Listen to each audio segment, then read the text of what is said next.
Go, Fritz. The Bears are who we thought they were. The Bears. The Bears. I am the great Cornholio. We'll see what happens. Playoffs? See, Sean McDonough, Jay Billis. Goats! Can you play a song? Something cool.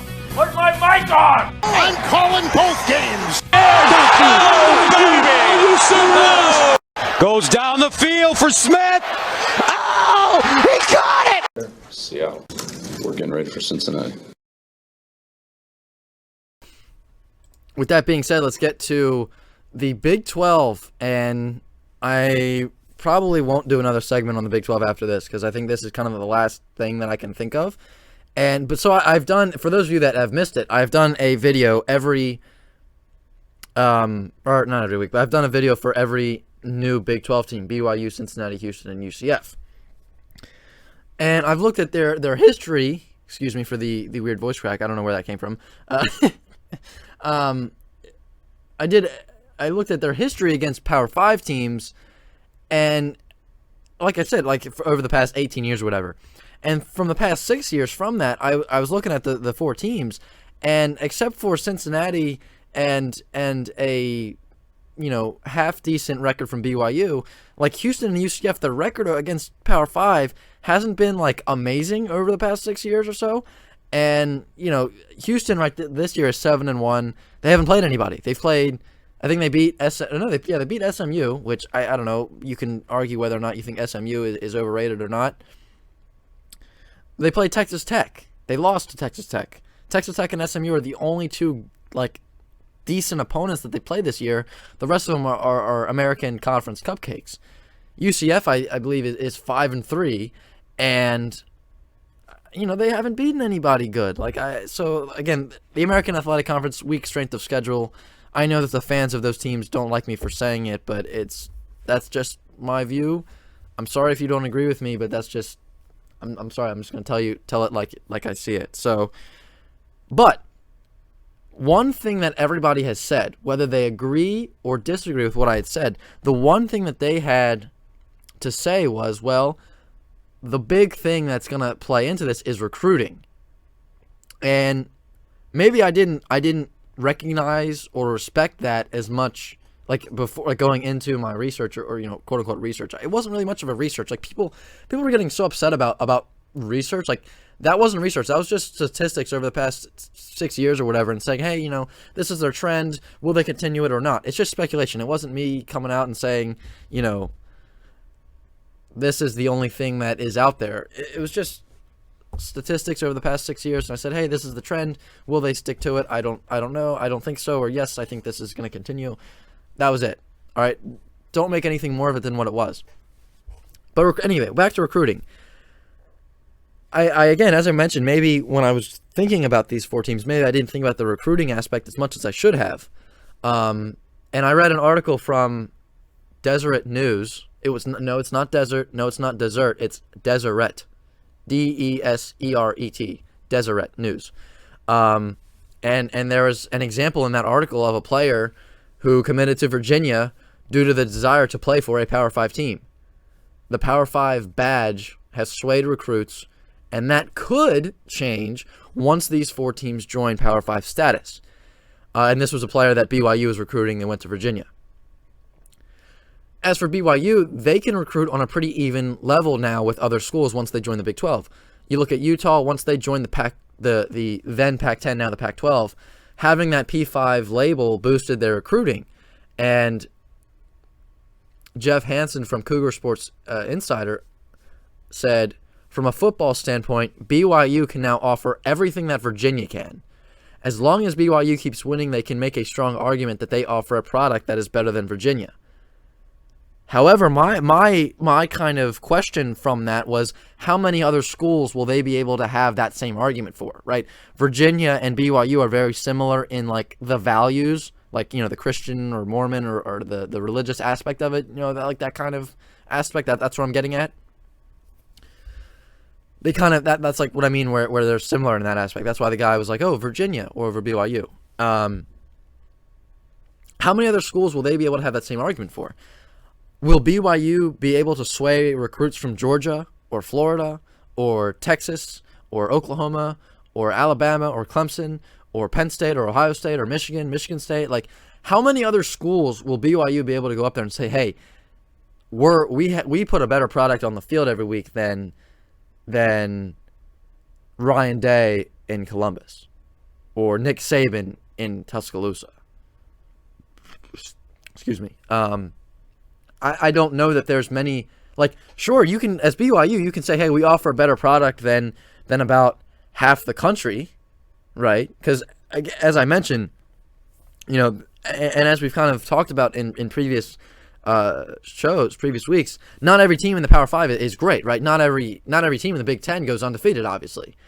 So, yeah, sure, BYU can come out and say, hey, we offer a better product than Florida State or, let's see who else, Rutgers or Illinois or Purdue or, whoever, right? Obviously, they can make arguments over many other teams. But in order for the argument, but this takes me back to the whole argument about like being dominant and saying, oh, they're going to be a huge force in football.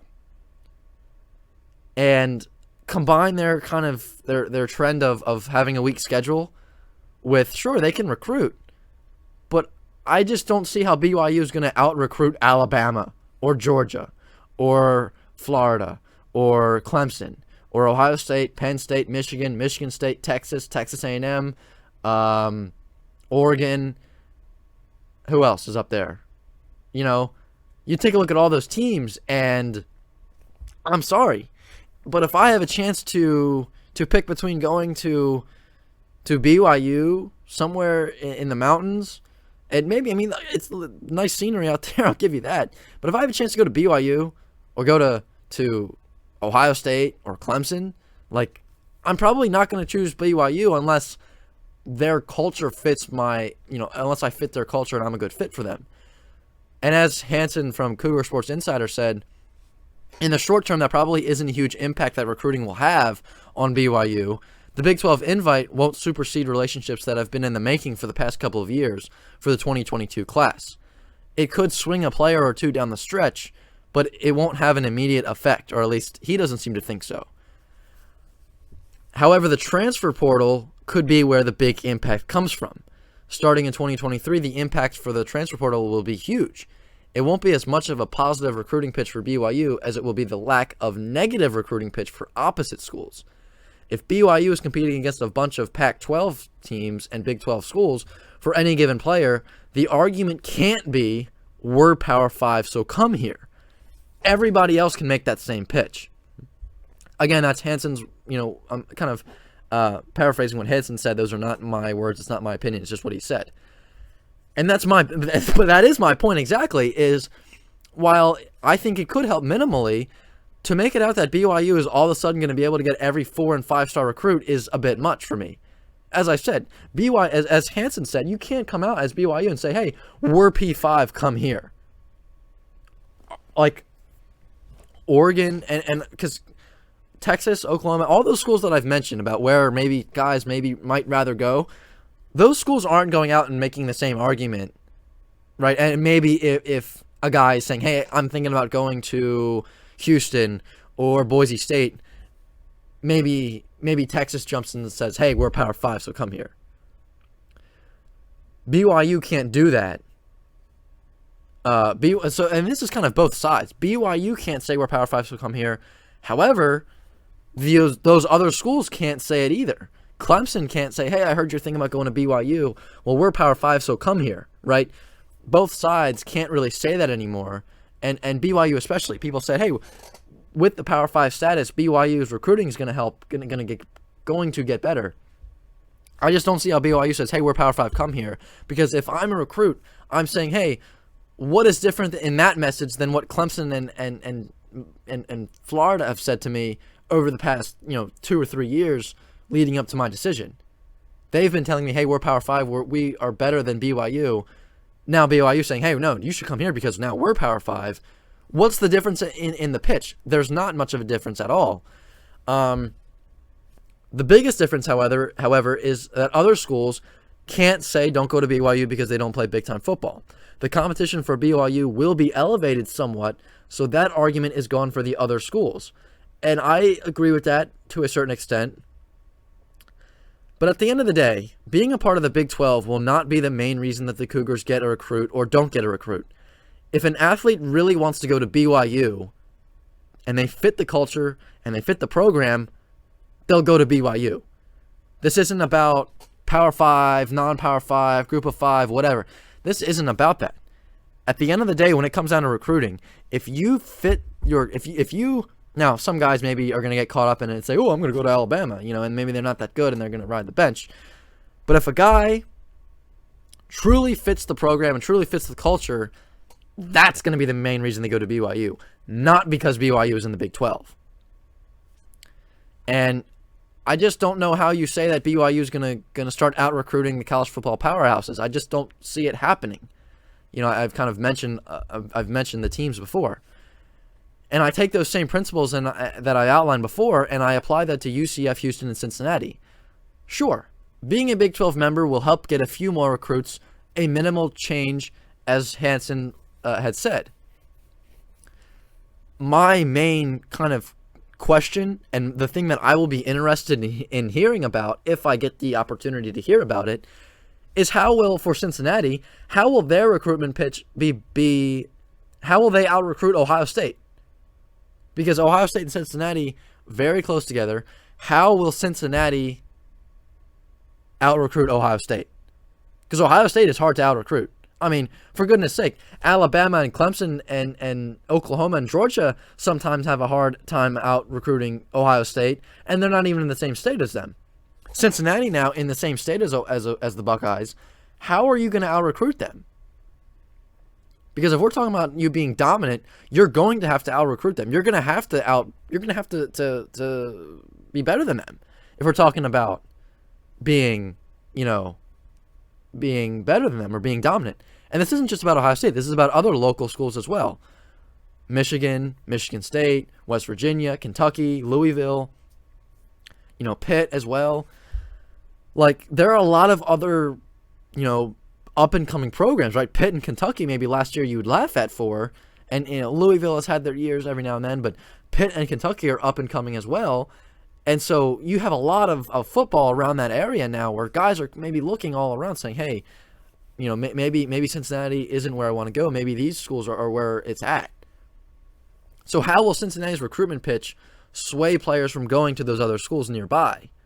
Same thing for UCF. What's going to make a player want to be a UCF Knight instead of going to Florida, Miami, Georgia, or Alabama? And again, this all kind of goes back to, if you fit the program and you fit their culture, you're going to go to the school for that reason. You are not going to go to the school because they are Big 12. Same thing for Houston. How is Houston going to beat Texas? Texas A&M, Texas Tech, Oklahoma, and Oklahoma State in recruiting. Think about the football talent that is coming out of the state of Texas. There's a lot down there. And as people have said, the fertile soil of recruiting in Florida and Texas, sure, maybe there's a minimal advantage there, but I don't know how you're going to out-recruit these teams that have had a storied culture and storied program for, 50 to 100 years, right? How are you out-recruiting them? And take a look at Oklahoma and Texas. Think about the recruiting advantage for them. You want to say for Houston, I guess you could look at Houston and maybe BYU and say, well, hey, we're Power 5, we're Big 12 now.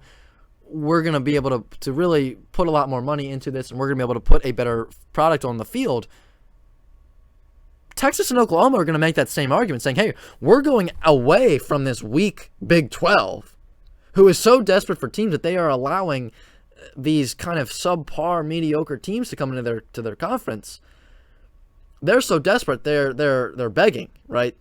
They're on the brink of collapsing. They're so desperate. We're going to the SEC that has so much talent, right? You look at Ole Miss, who's up and coming, Mississippi State as well, Kentucky, as I mentioned. The SEC is good, and people will take every opportunity they can to trash on the SEC. But even Arkansas, who's unranked, had a really good start to the season. Georgia, Alabama, Auburn, A&M, Ole Miss, Kentucky, Mississippi State, Arkansas. In previous years, not this year, but in previous years, LSU has been really good. Like the SEC is good, and Texas and Oklahoma more so than Texas has really had some really good years. They're joining the SEC as well. Oklahoma's recruiting pitch has got to be something along the lines of, hey, we're going into the SEC. We want to go in strong. We want to go in kicking. We want to go in, we want